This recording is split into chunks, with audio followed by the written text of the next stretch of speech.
Supreme কোর্টের ভর্ৎসনার মুখে SSC 7 দিনের মধ্যে অযোগ্যদের নামের তালিকা প্রকাশ করার নির্দেশ।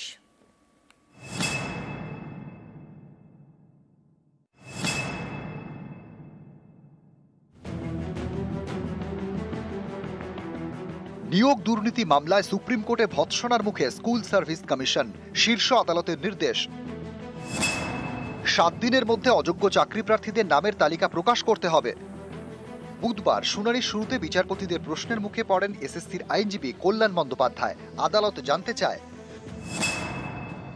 অযোগ্যদের তালিকা কি এসএসসি প্রকাশ করেছে? উত্তরে কল্যাণ বন্দ্যোপাধ্যায় বলেন, এখনো প্রকাশ করা হয়নি। তখন বিচারপতি সঞ্জয় কুমার প্রশ্ন করেন, কমিশন কেন অযোগ্যদের নাম লুকোতে চাইছে?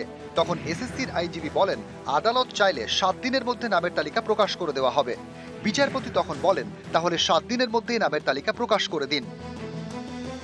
এরপর বিচারপতি সঞ্জয় কুমার বলেন, নতুন যে নিয়োগ প্রক্রিয়া চলছে তার উপর নজর রাখছে সুপ্রিম কোর্ট। কোন রকম গলদ হলে সঙ্গে সঙ্গে হস্তক্ষেপ করবে আদালত। অযোগ্যদের নিয়োগের নেপথ্যে ছিল স্কুল সার্ভিস কমিশন। এই অযোগ্যরা বহু মানুষের জীবন নষ্ট করেছেন। 2 তারিখের মধ্যে সমস্ত আনটেন্টেড টিচারদের তাদের অ্যাপ্লাই করতে হবে এবং 7 তারিখ এবং 14 তারিখে যে পরীক্ষা হওয়ার কথা আছে সেই পরীক্ষা হবে। এবং 3 নম্বর হচ্ছে, যত টেন্টেড টিচার যাদের টেন্টেড আছে তাদের নামগুলো পাবলিশ করে ওয়েবসাইট, এসএসসির ওয়েবসাইট। এই যে নতুন রিক্রুটমেন্ট প্রসেসটা হচ্ছে, সেই রিক্রুটমেন্ট প্রসেসটা সুপ্রিম কোর্টের নির্দেশেই। ফলে সেই নতুন রিক্রুটমেন্ট প্রসেসে আপনি যদি চেষ্টা করেন ঘুরপথে যে ক্যান্ডিডেটদের, অযোগ্য ক্যান্ডিডেটদের, বিশেষ করে দাগি ক্যান্ডিডেটদের পরীক্ষায় বসাবো, নিশ্চিতভাবে আদালত তো রয়েছে, আদালত অবশ্যই হস্তক্ষেপ করতে পারে এবং করবেও। এবং দ্বিতীয় কথা হচ্ছে যে আদালতের যে নির্দেশ, সেই নির্দেশ পালন না হলে আদালত নিশ্চিতভাবেই জানে কিভাবে নির্দেশ পালন করতে হয়। সুপ্রিম কোর্টের অযোগ্য তালিকা প্রকাশের সিদ্ধান্তকে রাজ্যের বিরোধী দলনেতা হিসেবে আমি স্বাগত জানিয়ে যোগ্যদের চাকরি রক্ষার ক্ষেত্রে সরকারের যে কোনো প্রস্তাব বিরোধী দল হিসেবে আমরা বিধানসভার ভিতরে সমর্থন করব। একদল তারা সরাসরিভাবে দুর্নীতির সঙ্গে যুক্ত, আরেক দল তারা দুর্নীতির শিকার।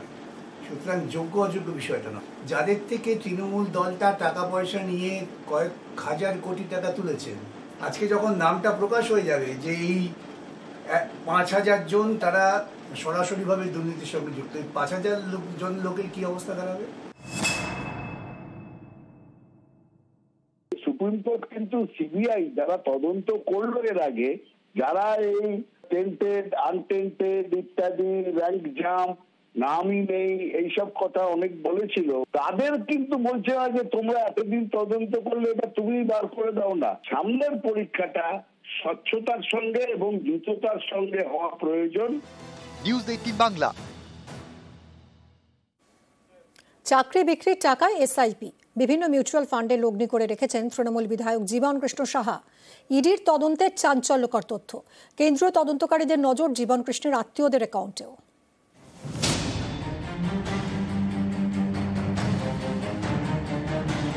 চাকরি বিক্রির টাকায় জমি, মিউচুয়াল ফান্ডে বিনিয়োগ,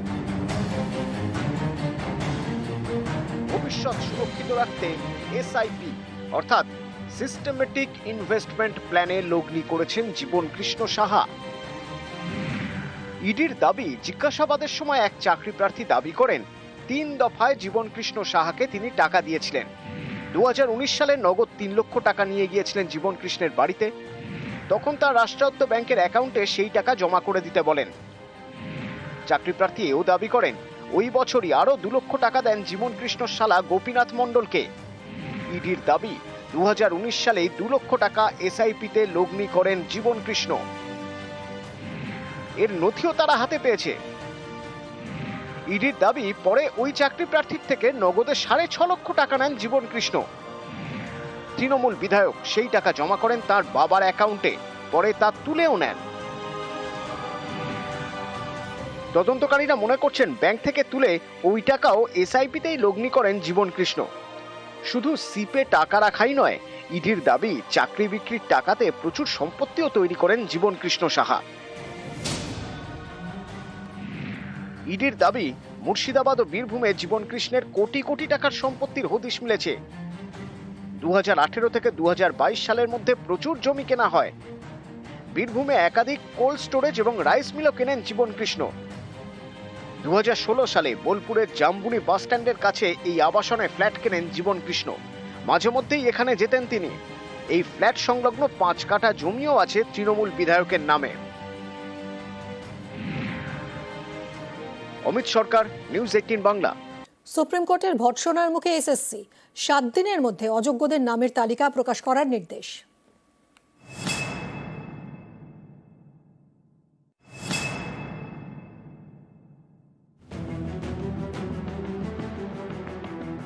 নিয়োগ দুর্নীতি মামলায় সুপ্রিম কোর্টে ভৎসনার মুখে স্কুল সার্ভিস কমিশন। শীর্ষ আদালতের নির্দেশ, 7 দিনের মধ্যে অযোগ্য চাকরি প্রার্থীদের নামের তালিকা প্রকাশ করতে হবে। বুধবার শুনানির শুরুতে বিচারপতিদের প্রশ্নের মুখে পড়েন এসএসসির আইনজীবী কল্যাণ বন্দ্যোপাধ্যায়। আদালত জানতে চায়, অযোগ্যদের তালিকা কি এসএসসি প্রকাশ করেছে? উত্তরে কল্যাণ বন্দ্যোপাধ্যায় বলেন, এখনো প্রকাশ করা হয়নি। তখন বিচারপতি সঞ্জয় কুমার প্রশ্ন করেন, কমিশন কেন অযোগ্যদের নাম লুকোতে চাইছে? তখন এসএসসির আইনজীবী বলেন, আদালত চাইলে 7 দিনের মধ্যে নামের তালিকা প্রকাশ করে দেওয়া হবে। বিচারপতি তখন বলেন, তাহলে 7 দিনের মধ্যেই নামের তালিকা প্রকাশ করে দিন। এরপর বিচারপতি সঞ্জয় কুমার বলেন, নতুন যে নিয়োগ প্রক্রিয়া চলছে তার উপর নজর রাখছে সুপ্রিম কোর্ট। কোন রকম গলদ হলে সঙ্গে সঙ্গে হস্তক্ষেপ করবে আদালত। অযোগ্যদের নিয়োগের নেপথ্যে ছিল স্কুল সার্ভিস কমিশন। এই অযোগ্যরা বহু মানুষের জীবন নষ্ট করেছেন। 2 তারিখের মধ্যে সমস্ত আনটেন্টেড টিচারদের তাদের অ্যাপ্লাই করতে হবে এবং 7 তারিখ এবং 14 তারিখে যে পরীক্ষা হওয়ার কথা আছে সেই পরীক্ষা হবে। এবং 3 নম্বর হচ্ছে যত টেন্টেড টিচার, যাদের টেন্টেড আছে তাদের নামগুলো পাবলিশ করে ওয়েবসাইট, এসএসসির ওয়েবসাইট।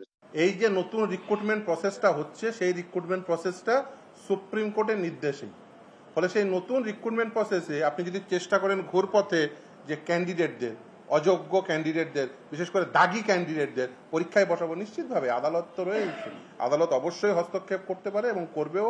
এবং দ্বিতীয় কথা হচ্ছে যে আদালতের যে নির্দেশ, সেই নির্দেশ পালন না হলে আদালত নিশ্চিতভাবেই জানে কিভাবে নির্দেশ পালন করতে হয়।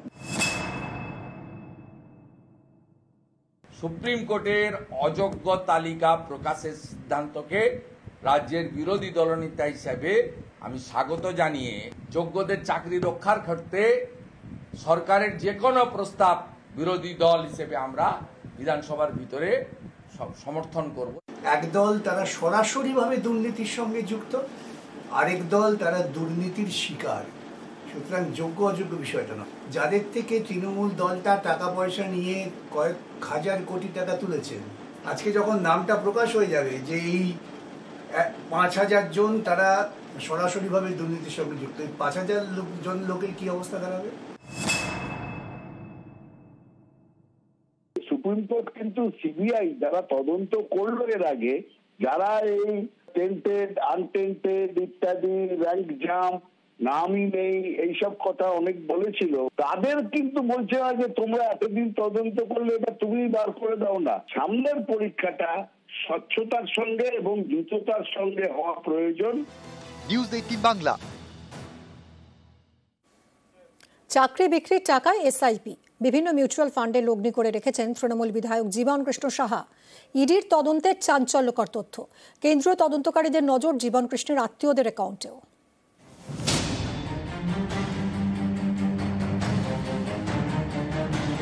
চাকরি বিক্রির টাকায় জমি, মিউচুয়াল ফান্ডে বিনিয়োগ,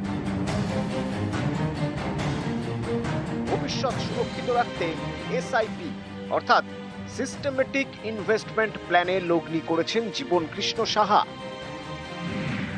ইডির দাবি, জিজ্ঞাসাবাদের সময় এক চাকরি প্রার্থী দাবি করেন 3 দফায় জীবনকৃষ্ণ সাহাকে তিনি টাকা দিয়েছিলেন। 2019 সালে নগদ 3 লক্ষ টাকা নিয়ে গিয়েছিলেন জীবনকৃষ্ণের বাড়িতে। তখন তার রাষ্ট্রায়ত্ত ব্যাংকের অ্যাকাউন্টে সেই টাকা জমা করে দিতে বলেন।